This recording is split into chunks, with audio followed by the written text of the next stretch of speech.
Hello， 大家好，歡迎大家收睇我 Kiro 嘅 channel。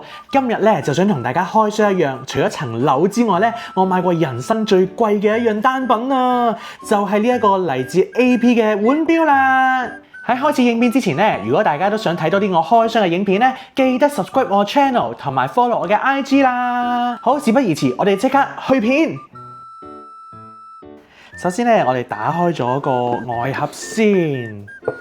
哇，跟住咧就會見到有個用木做嘅錶盒啦，佢係用咗咧我最中意嘅綠色啊！哇，呢隻墨綠色咧真係超有質感，超高級啊！哇，噔噔，我呢隻錶就係呢一個26238 Ti 嘅 Royal Oak Offshore 啦。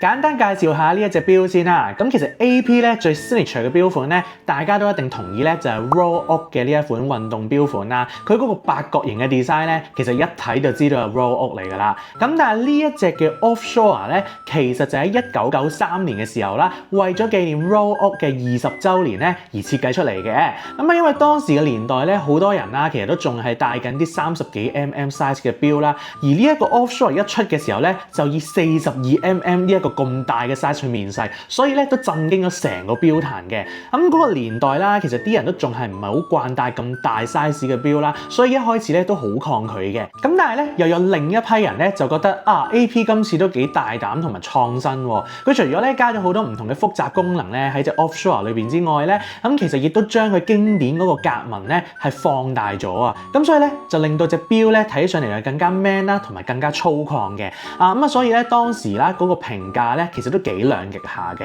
咁但係隨住時間嘅流逝啦，人嘅接受程度咧都慢慢地改變咗，亦都有越嚟越多嘅明星咧就戴 Offshore 呢款錶啦。咁所以咧最後 Offshore 咧都成為咗 AP 咧其中一隻比較受歡迎嘅錶款嚟嘅。咁亦都咧去到今時今日啦，其實咧 Offshore 啦亦都喺呢段期間有推出過啲更大嘅 size， 譬如係44啊或者45 mm 都會有嘅。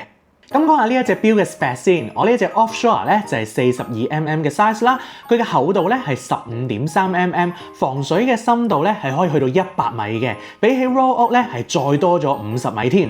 佢個錶面咧係用咗3隻色咧去到撞色嘅，經典嘅格紋咧就用咗銀灰色啦，時錶咧就用咗綠松石色。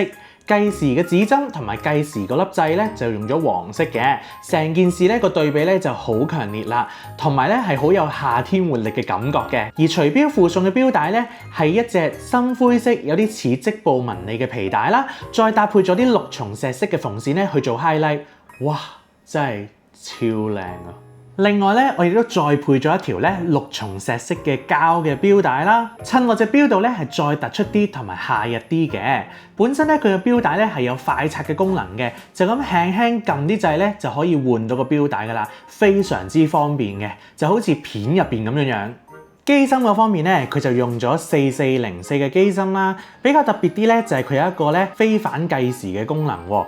咁咧平時啲計時錶咧係要按停啦，先至可以歸零嘅。但係呢一個功能咧就可以省卻咗呢一個嘅部分啦。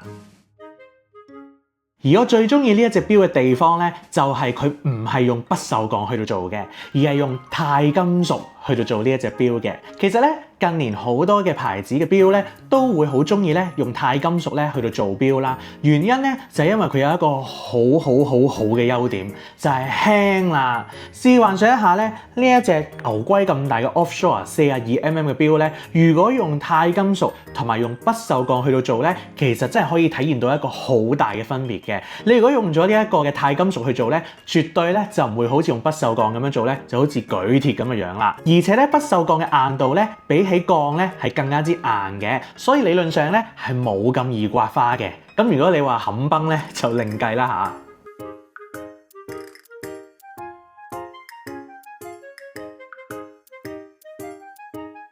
嚇。咁講咗咁耐啦，究竟點解我會無啦啦走咗去 AP 買呢一隻 offshore 嘅錶呢？咁試完啦，其實我同 Camman 咧喺好耐之前啦，已經覺得 AP 嘅 Rolex 咧係真係好靚嘅，但係奈何啦，二手市場咧就真係個炒價炒得好犀利嘅。咁但係咧，如果喺專門店度排嘅話咧，又真係好難排啦。咁所以咧，我哋其實好耐之前就已經擱置咗呢一個嘅念頭㗎啦。咁但係咧，又成日見到身邊有啲好朋友啦，咁啊帶啲 Rolex 咧，就覺得哇真係好靚啊！所以於是乎咧，我哋咧又萌生咗咧，就想買翻 AP 嘅嗰個念頭喎。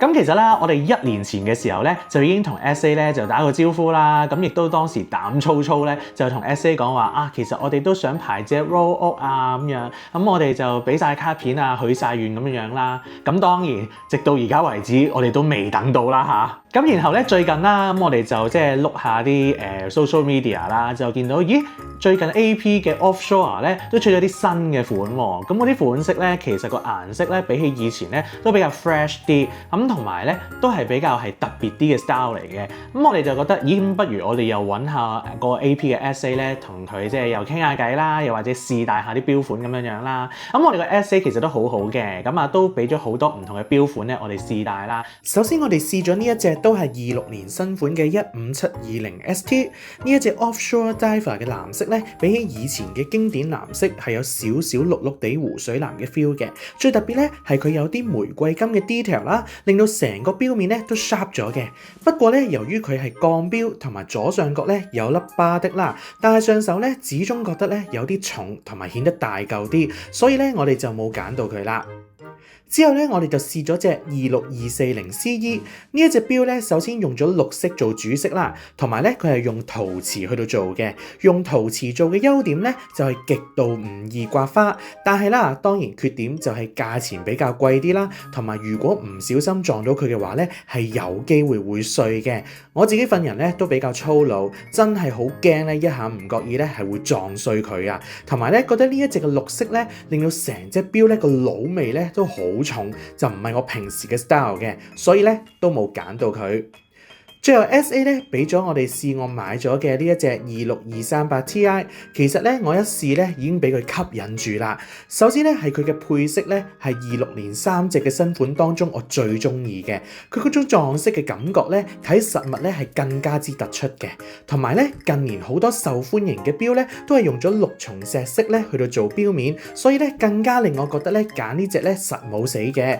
而最重點咧當然就係3隻新款當中咧得佢咧係用鈦金屬去到做嘅。喺其他牌子當中咧，鈦金屬嘅錶嘅定價一定咧係貴過不鏽鋼嘅。但係 SA 咧同我哋講喺 AP 嘅世界咧，佢哋嘅定價係一樣嘅，所以咧性價比咧係會高啲嘅。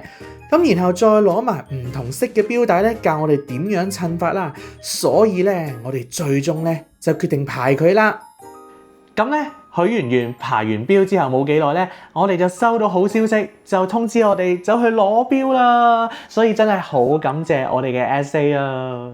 咁大家睇我 channel 咧，點會淨係睇啲錶嘅 spec 咁悶啊？所以咧，我都決定咧幫大家襯咗幾個唔同 style 嘅 look， 咁啊 show 俾大家睇呢一隻錶究竟可以點樣襯衫咧？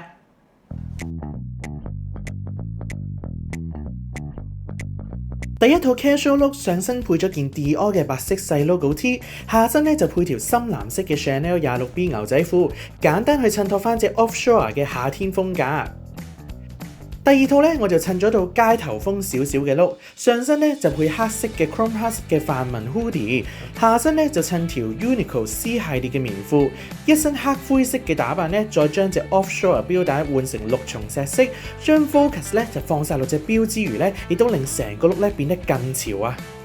第三套我就着翻我平時翻工嘅恤衫同埋西褲，雖然 Offshore 係隻運動錶啦，但其實咧如果本身翻工係唔需要着到西裝外套，着翻白色恤衫同埋西褲嘅顏色，揀翻啲淺少少嘅顏色咧，襯隻 Offshore 其實都唔會好古怪，唔使驚平時翻工嘅時候就戴唔到啦。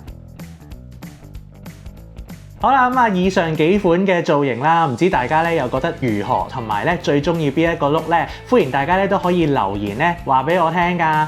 咁其實咧出完呢一隻 Offshore 之後咧，我哋咧都已經係同 SA 許願啊，我哋咧都好想快啲要有下一隻錶啊，唔知幾時可以有，同埋排唔排到咧？咁如果我哋嘅 SA 都睇到呢條片嘅話咧，唔該你啊，我哋真係好想要㗎。至於我哋咧下隻諗住排咩錶嘅話咧，如果到時咧真係可以排得到買得到嘅話咧，就同大家分享啦。好，如果大家咧都中意我拍到呢啲一類嘅影片嘅話咧，記得 comment、like、share 同埋最緊要係 subscribe 我嘅 channel 啊。咁我哋下條片再見啦，拜拜。